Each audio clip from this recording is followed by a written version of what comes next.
Hey everybody, and welcome to a Let's Play of 3 games that are very near and dear to my heart.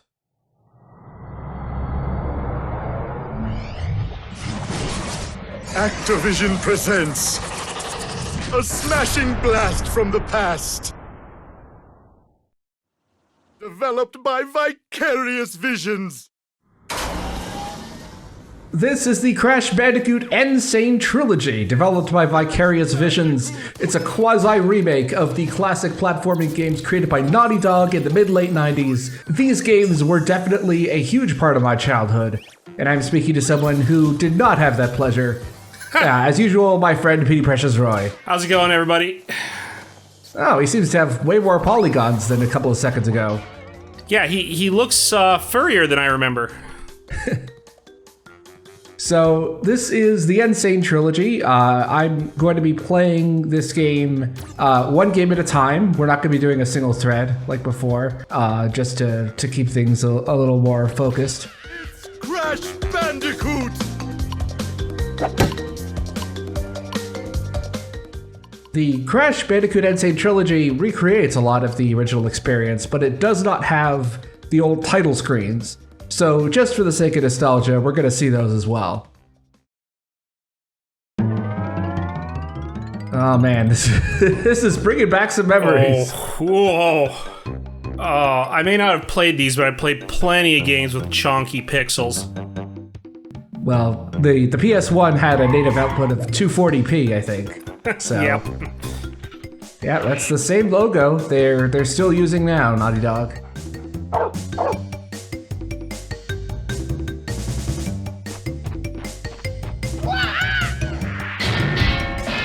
This is actually the game I have the least experience with out of the 3. I got it last, but I still know it decently well. And we're going to be focusing on the Sane Trilogy primarily. And here's the opening cutscene.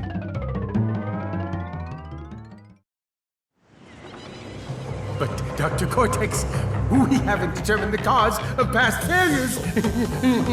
Moron! This Bandicoot will be my general.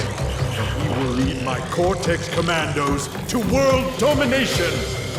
This time, I shall reign triumphant.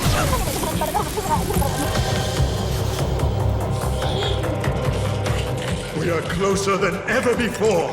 Quickly, into the vortex. Dr. Cortex, the vortex is not ready. We have no idea what it could do.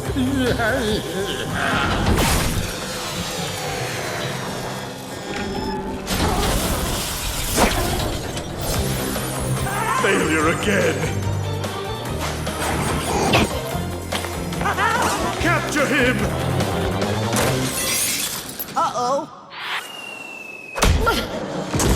Prepare the female Bandicoot. So this is Tana. We're not really going to know her name for a long while yet, but she's basically the only excuse there is for Crash to be going back to Cortex Tower.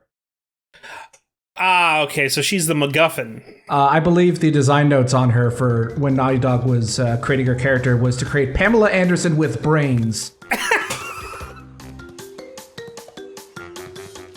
Crash 1 is very simple. You can run, you can jump, and you can do a spin attack. These graded boxes over here, they contain 10 Wumpa Fruits, which are like the coins or rings of this game. In the original, you had to jump on those 10 times, one for each Wumpa Fruit, but they doubled that for the Sane Trilogy. And that is an Aku Aku mask. Crash can normally take only one hit before dying, and the mask gives him up to 2 extra hit points. So far, pretty straightforward platforming. Yeah, it does have an interesting wrinkle in that when you use the spin attack, it kicks back any enemy that it hits, and you can actually get like a bit of a ricochet combo off of that. Also, those crabs that we fought earlier, we will not be seeing them again for this entire trilogy. When you grab a third Aku Aku mask, you get 30 seconds of invincibility and a temporary speed boost as well.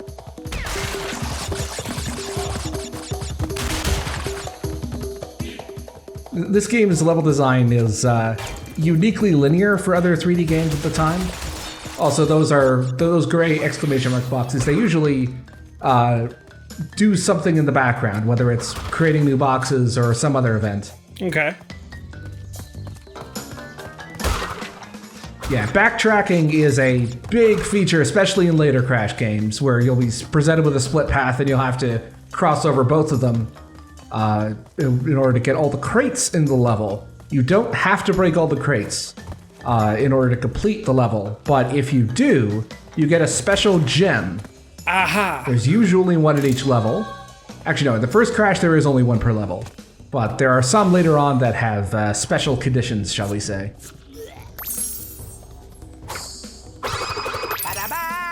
And at the end of each level, you get this little results screen. This is something that's only in the first game, but it's pretty cute.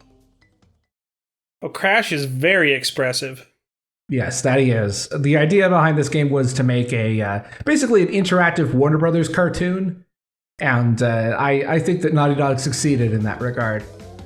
And here's the very Donkey Kong Country-esque level hub.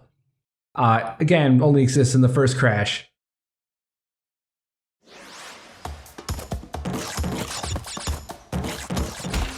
You'll also be seeing a lot of these crates where you just bounce infinitely on them. And this is a TNT crate. If you try to spin attack it normally, you blow up. So you gotta hit on it, rather hit it, and there's a 3-second fuse. I smell puzzles later with that. This one, it's not very cerebral in terms of its puzzles, but it is demanding. Very, very Twitch reflexes. Oh, that's not Tana. Get that away from me. So yes, if you use your spin attack on any loose item that you can collect, it will spin away and you can't get it anymore. Which is something to keep in mind. These opening levels are pretty straightforward, although it does get a little finicky later on. Also notice that path. We're not actually gonna break all the boxes this time around, because you need a special gem to access that path. And there are some boxes there.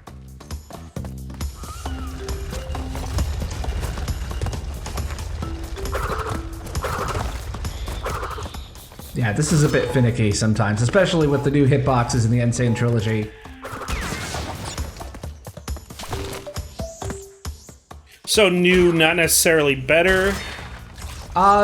Mostly better, although there's a couple of quirks. Well, that's weird. We'll get to that one later. But for now, let's just focus on the platforming. There is no camera movement. It's entirely on a straight line, which can cause some problems when you're backtracking. We did not collect every box, and something unique happens if you fail to collect every box at a level. You get punished.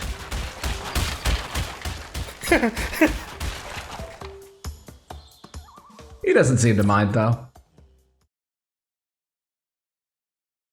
It's all a bit Wile E. Coyote. Yes, very, very Looney Tunes, yeah. And this was one of the first, real 3D action games of its time. And in comparison to something like, say, Mario 64, where they completely threw everything out and just started from scratch, this one takes a lot of conventions and other tropes from the 2D era and recontextualizes them for 3D.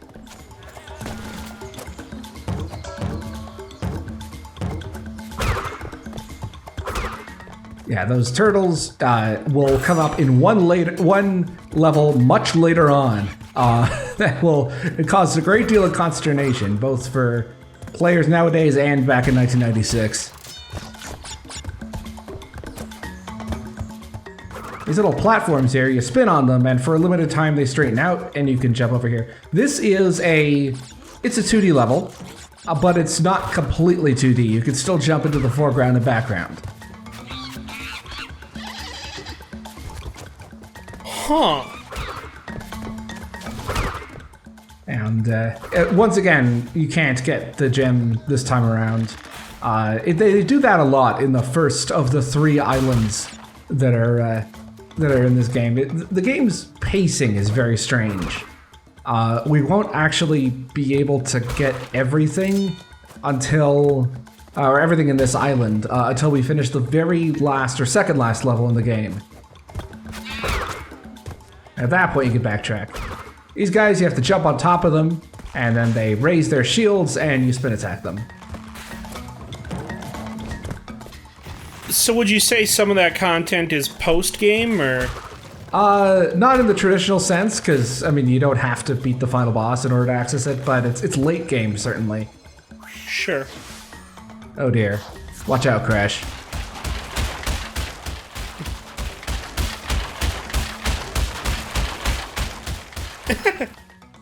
Yeah, this was added for the Sane Trilogy, and the original only just sort of covered his head like he was being attacked by flies or something. It was kind of weird.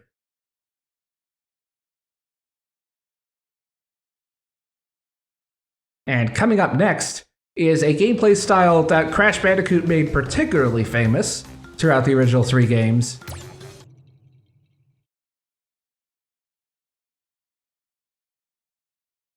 Yeah, I've been taking out most of those hints because they kind of give stuff away later, but I leave some of them in on occasion.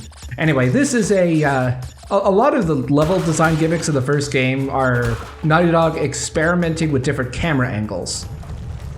And this is the classic Runaway from the Boulder level that Crash made famous in platformers for a while. You do get these little safe zones, though. Now I gotta ask, is this the same level that's at the end of Uncharted 4? Yes, actually it is. I mean, they changed it slightly. They had to remake it from the ground up because they didn't have access to the old source code. But yeah, this is the same level that plays in Uncharted 4. Also, I love the extra expression they added to Crash's face. That is definitely something that wasn't in the original game. They didn't have the processing power for that. And it's kind of interesting to see how gamers reacted in 2017 when this came out, this trilogy, where it uses all the same cameras and more or less the exact same level design, but it's been streamlined enough that it controls a lot better, but it still ended up to the point that you had YouTubers that were capitalizing on the negative rage and difficulty to get clicks. So this game does have some extra content, and I'll be putting a section at the end of each video dedicated to that. Mostly it's unique death animations.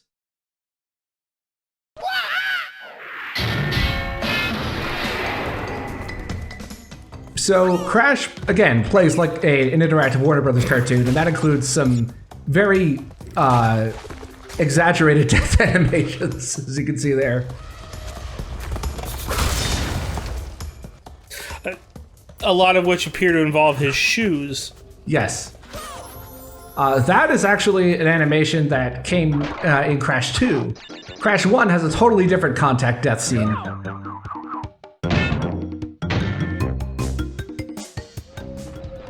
And it gets a little weird where there's supposed to be... oh, yeah, by the way, you get squished. I feel like there was supposed to be a unique death animation here, but it didn't really trigger. Kind of weird. And on that illustrious note, we end our first video. So what do you think of your first 13 minutes of Crash Bandicoot? I don't know how I never played this.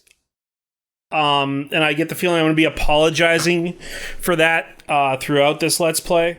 Well, this was aimed at kids, and you're a couple years older than me. I was about 6 when the first Crash came out, and 7 when I started playing them. So maybe it was a difference in demographic. Possibly. I remember the demos floating around kiosks, but I didn't really spend a lot of time checking it out. Yeah, we'll talk about some of the behind-the-scenes stuff in later videos, but essentially, this game had a pretty tough time getting off the ground and getting noticed, at least until the first E3 unveiling. And yeah, we'll talk about that stuff later. I like it. It's very cool. It's very it's unique in its simplicity compared to other games of the time. So Yeah, I've compared it in the past to Donkey Kong Country, very specifically the idea that, just one attack, a jump, and something in your attack that allows you to affect the environment, kind of like that combo roll that you can do in DKC. Yeah, it does seem very DKC inspired. With a little bit of Warner Brothers violence thrown in. Yeah, we'll see a lot of that next video.